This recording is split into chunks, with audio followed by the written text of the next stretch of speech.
ದಂಡ ಕಟ್ಟುವ ವಿಚಾರಕ್ಕೆ ಮಾತಿಗೆ ಮಾತು ಬೆಳೆದ ಪರಿಣಾಮ ಪಿಎಸ್ಐ ಒಬ್ಬರು ಕಾರು ಚಾಲಕನಿಗೆ ಅವಾಚ್ಯವಾಗಿ ನಿಂದಿಸಿದ್ದಾರೆ, ಅಲ್ಲದೆ ಹಲ್ಲೆ ಕೂಡ ಮಾಡಿದ್ದಾರೆ. ವಿಡಿಯೋ ಈಗ ಸಾಮಾಜಿಕ ಜಾಲತಾಣಗಳಲ್ಲಿ ವೈರಲ್ ಆಗಿದೆ.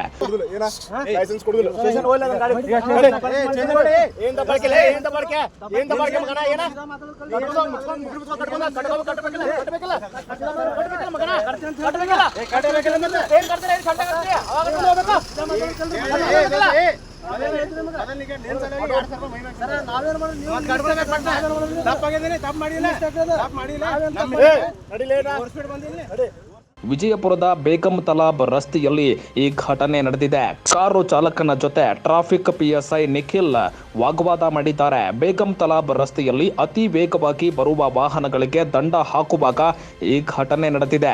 ಪಿಎಸ್ಐ ನಿಖಿಲ್ ಕಾರು ಚಾಲಕನಿಗೆ ಸಂಚಾರಿ ನಿಯಮ ಉಲ್ಲಂಘಿಸಿದ ಹಿನ್ನೆಲೆ ದಂಡ ಕಟ್ಟು ಅಂತ ಹೇಳಿದಾಗ ಇಬ್ಬರ ನಡುವೆ ಮಾತಿಗೆ ಮಾತು ಬೆಳೆದಿದೆ.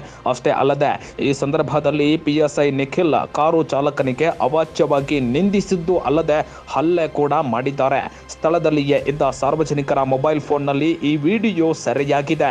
ಇದೀಗ ಸಾಮಾಜಿಕ ಜಾಲತಾಣಗಳಲ್ಲಿ ವಿಡಿಯೋ ವೈರಲ್ ಆಗಿದೆ.